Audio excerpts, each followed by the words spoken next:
भैया रो राम राम। आप और देख रहे बुंदेली चुगली, हम है राजेंद्र त्रिवेदी। मचो का है जो जहां देखो बस जो है कि भैया पुलिस कार्रवाई नहीं कर रही, पुलिस कार्रवाई नहीं कर रही। हालांकि एसपी सचिन शर्मा जी बराबर प्रयास कर रहे, ट्रांसफर कर रहे, लाइन अटैच कर रहे, इते कोते अधिकारी ना की मांग करे जा रहे, वे प्रयास बराबर कर रहे। लेकिन एक बार पुरानी कहावत है कि घुंचू रंग से नहीं जात, जी से चली जात, लेकिन रंग को वही जात।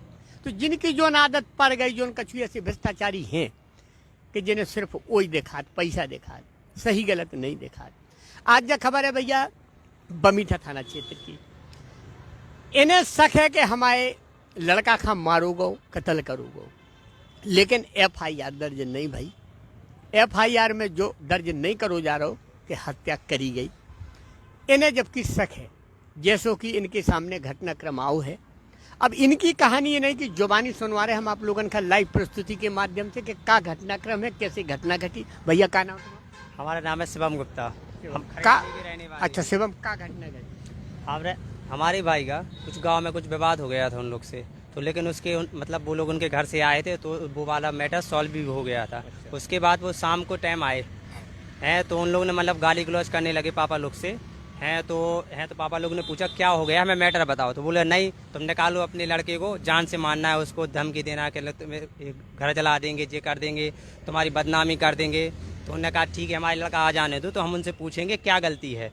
उसके बाद मारने आने की धमकी भी देने लगे कि सुबह उसकी लाश मिलेगी, ये वो। तो उसके बाद वो लोग चले गए।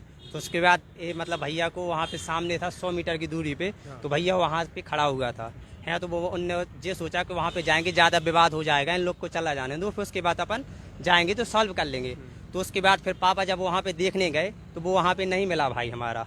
ठीक है, तो फिर फिर पापा ने 4-5 लोग को जोड़ा कि चलो देखते हैं कहाँ पर है। तो उन्हें 12-1 बजे तक ढूंढा, लेकिन उन्हें कहीं नहीं मिला लड़का। जब सुबह देखा तो ये वहाँ पे बाड़ा हार एक खेत रहता था, वहाँ पे पेड़ की जड़ों में मतलब रस्सी गले में थी, वो पेड़ की जड़ों में बैठा हुआ था, जो कि उनके हाथों में चोट वोट वगैरह भी थी, हाथ में पैर में है और पीछे भी है और वहाँ पे उनके चोट वोट वगैरह। तो मतलब उन लोग ने हमें संदेह है कि मुन्नू आदिवासी था और कुपिया, जो लोग मतलब शाम की टाइम गाली गलौज करने आए थे, उन्हीं लोग ने जी किया है। जो शक है आप? हाँ जी, हमें बाकायदा शक है। आपने FIR दर्ज कराई? वहाँ पे मर्ज बस उन लोगों ने काम किया था। वो बोले जब PM रिपोर्ट आएगी उसके बाद होगा सब कुछ। तो हमने बोला था कि पहले 302 का केस कर लो, जब नहीं होगा तो आप देख लेना। तो उसमें भी हमें शक है कि मतलब वो लोग बोल रहे थे कि PM रिपोर्ट सागर से आएगी, तो हमने कहा चलो ठीक है आ जाएगी। फिर उन लोगों ने मतलब कम से कम 5-6 दिन बाद हम लोग को PM रिपोर्ट दी है, और फिर वो राजनगर से आई है तो वहाँ पे मतलब 1 दिन में मिल जाती है PM रिपोर्ट। लेकिन उन्होंने हम लोग को घुमाते रहे पुलिस वाले लोग कि आ जाए जी, कल मिलेगी, आज संडे है, रविवार है, जे वो। फिर 6 दिन बाद दी तो उसमें बोले तो उसमें जो जैसा उन लोगों ने किया हो जो हमें पता नहीं है। तो जो है भैया कि जो लड़का खत्म भव है, उसके पाँव हाथ सब जमीन से जुड़े भई हैं, सही? हाँ जी।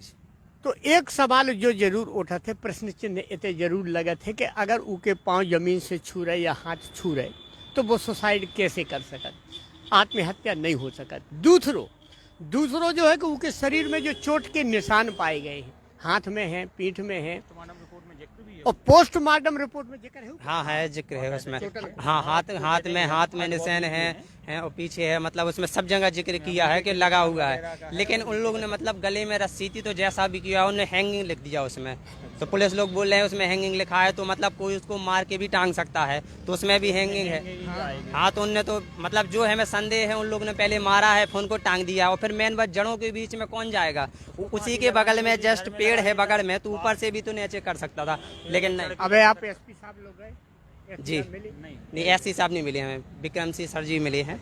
उन्हें का आश्वासन? तो उन्होंने बोला यहाँ पे हमें दे दीजिए कागज है, और फिर हम पोस्टमार्टम की हम देखेंगे, डॉक्टर साहब से पूछेंगे क्या कैसा मैटर है, तो उसके बाद हम आपको फ़ोन लगा के समझाएंगे।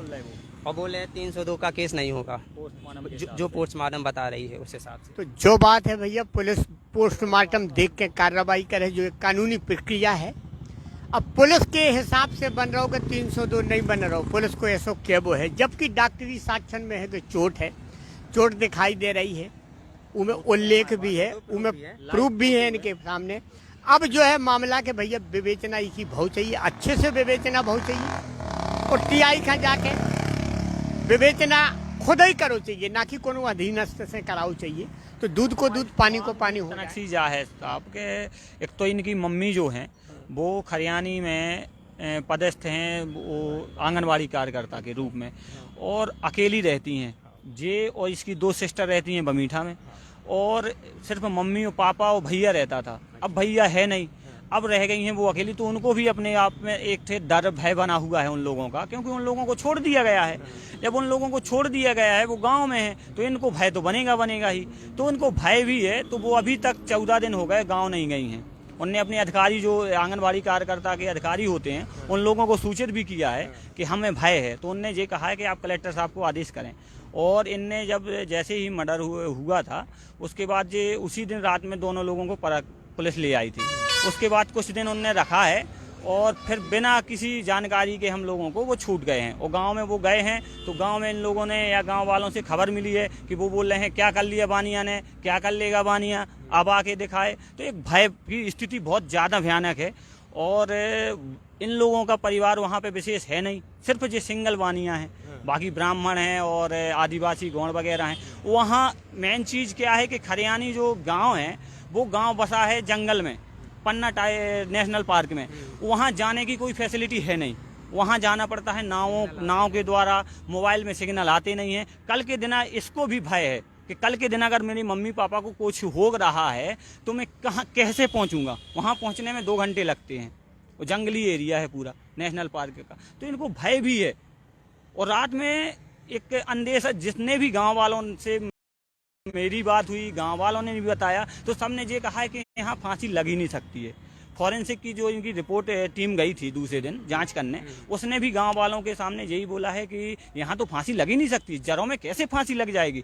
अगर उसको बचने के लिए कुछ साक्ष्य थे, पकड़ने के लिए थे, तो फांसी लगने का तो सवाल ही नहीं उठता है। लेकिन ठीक है, मान के चलिए पोस्टमार्टम रिपोर्ट में आई, वो हमारे पास की तो है नहीं, वो तो किसी के नहीं है, तो उसमें आई है। लेकिन हमारा आवेदन ऐसा था कि सर आप एक जांच बनाएं, और जांच ऐसी बनाएं जो कोई अधिकारी, यहाँ के पुलिस लाइन वगैरह की या कोई टीआई, कोई बड़े अधिकारी हों, वो वहाँ जाके उसको समझें, उसको देखें, उसको मुआयना करें। उसके बाद फिर देख लें कि अगर हाँ यहाँ फांसी लग सकती है तो हमें कुछ नहीं है। हम किसी को इनलीगल थोड़ी ना, हम तो जज हैं नहीं कि हम उसको 302 का कायम ही कर रहे हैं। अब तो सिर्फ मांग कर रहे हैं कि आप 302 लगाएं। अगर उसमें 302 नहीं होगा तो आप सीधा है कि उसको छोड़ देना। तो भैया इनको कहवो यही है, सिर्फ जांच की मांग है इनकी, कि जो आगे देखत भाई जो खतरा है इनके मम्मी पापा का, उनमें भी विशेष पुलिस का ध्यान दो चाहिए। कैसे कि धमकी हमकी तो मिल ही रही। अब इनको सिर्फ एक ही कहवो है, एक ही मांग है कि सिर्फ न्याय की जांच कराई जाए। अगर पुलिस का समझ में आ रहा हो कि जो सुसाइड है तो वो भी मानवे तैयार हैं, लेकिन तसल्ली तब हुई है कि जब जाके कोनो अधिकारी, विशेष अधिकारी से जांच कराई जाए, और बाकायदा जब बारीकी से जांच हुई है तो तथ्य सामने आ जाए हैं। सिर्फ इनकी जा मांग है, और जो जांच भाव भी चाहिए। कैसे संदेह के घेरे में है जो कत्ल। अब इनको क्या वो है कि कत्ल भाव, मर्डर भाव, अगले को पुलिस को जो है कि सुसाइड है, तो जो बीच में जो संदेह पैदा हो, तो सिर्फ संदेह दूर करने के लिए इनकी जब मांग है कि एसपी साहब की न्यायिक जांच करवाएं, और जांच में सब कुछ सामने आ जाए है कि जो सुसाइड है कि हत्या है कि आत्महत्या है। तो भैया बुंदेली चुगली की यह खबर हमें तय समाप्त कर रहे हैं। फिर कोनो खबर लेके आप लोगों के बीच में हाजिर होगी, तब तक के लाने सभी जनन का माई राम राम।